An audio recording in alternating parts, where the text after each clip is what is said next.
guys, welcome to the channel. I'm Don. I do non-pop country music reactions. And George Morgan, I had not reacted to in the 8 years that I've had the channel. And he was inducted into the Country Music Hall of Fame in 1998. I just grabbed a song. I don't know this song. I don't know any of his stuff as far as I know. Cry Baby Heart, I'd grabbed just randomly. And I had done a video by the time you see this video 4 or 6 weeks ago that I posted of all 161 members of the Country Music Hall of Fame. Then Daniel Richards had posted in the comments after watching that video, which I also narrated, how many of these artists have you not done? And it turned out I didn't know. There were 16 of them. So about 10% of them I hadn't reacted to yet. So I'm like, I'm going to rectify that. So here we go. 1998, he was inducted into the Country Music Hall of Fame. So that's a big deal. And after this one, I think I have maybe like 8 or 9 left to do, and I'll have all of them up through April of 2026. I don't know how, it's a good question. I wonder how often they do those ceremonies when they induct somebody into the Country Music Hall of Fame. I wonder if they do it just as they decide to do one, maybe any random month.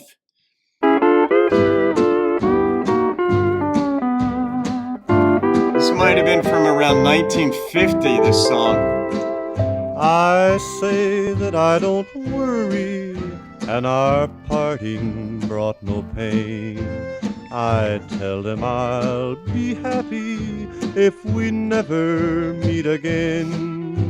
About the time I got 'em fooled and think I'm really smart, I realize that I can't hide my cry-baby heart. Yeah. Cry-baby heart, I wish you were a stone, so I could really laugh and say I'm better off alone.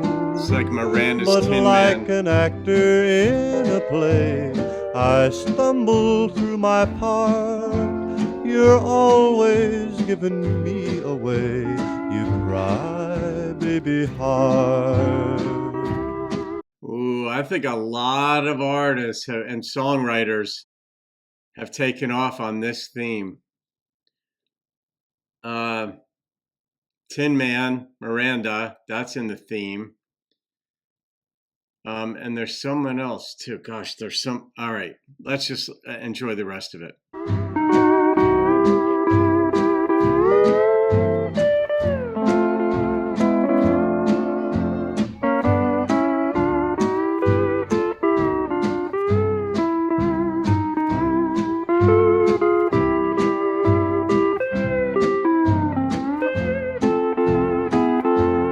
Nice.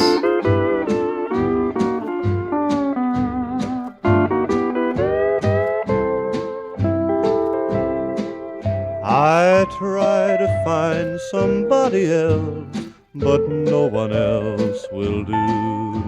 I'd rather sit at home alone and worry over you.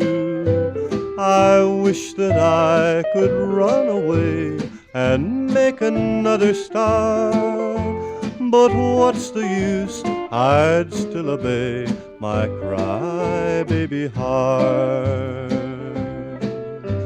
Cry-baby heart, I wish you were a stone. This is a precursor to I Dwight. could really laugh and say I'm better off alone.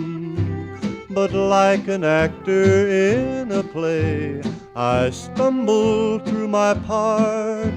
You're always giving me away, you cry, baby heart.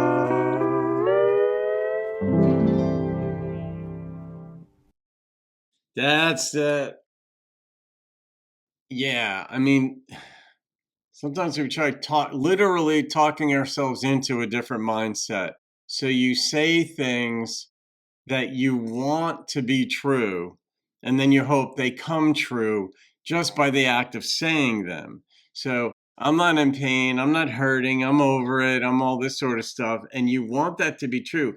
But that gets at the philosophical uh, discussion, if you will, or notion of, is self-deception possible?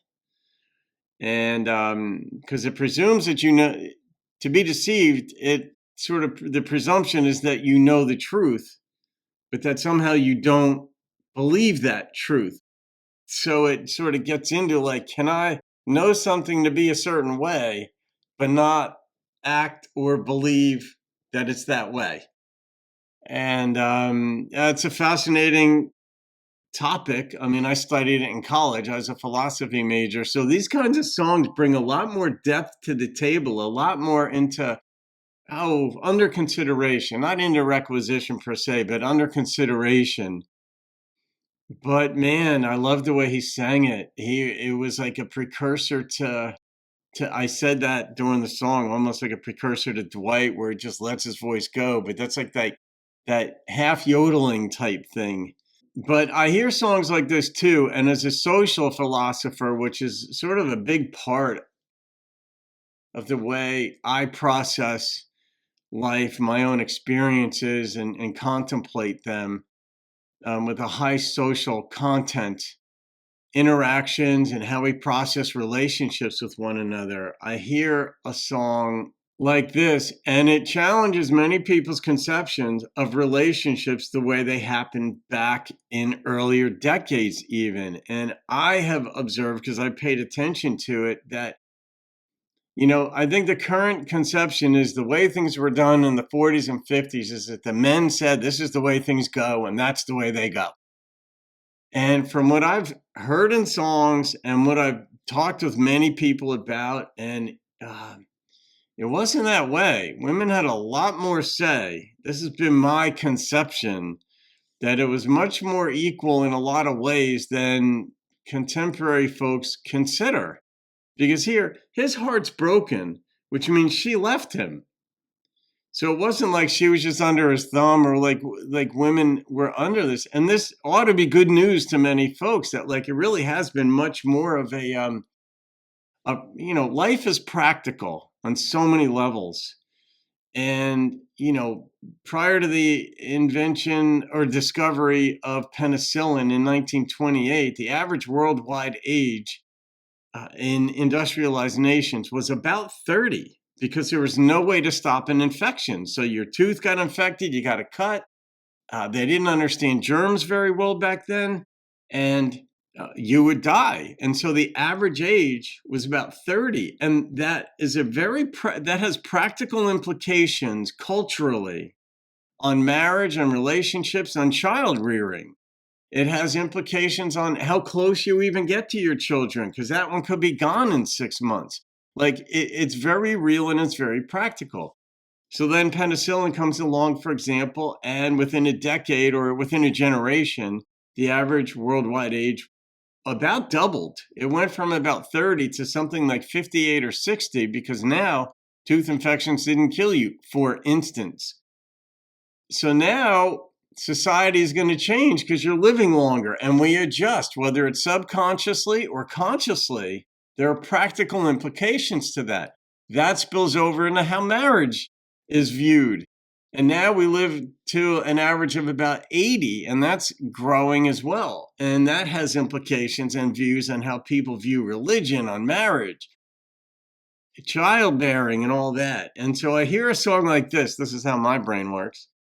And these thoughts pop into my head that, all right, it kind of like, it doesn't verify, but it sort of is consistent with my view that men and women, really, the relationships and the decisions being made, women had a lot to do with the decisions being made, including whether or not she was going to leave him for whatever he was doing, or maybe he was just boring and she didn't sign up for boredom. I don't know why this one broke up, but he's hurting.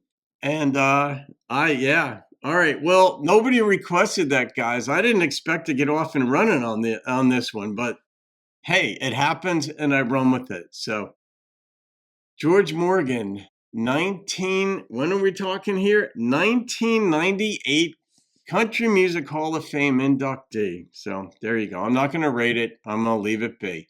Have a great day, guys. I'll see you on another video and keep rocking the country. About the time I got 'em fooled and think I'm really smart, I realize that I can't hide my crybaby heart.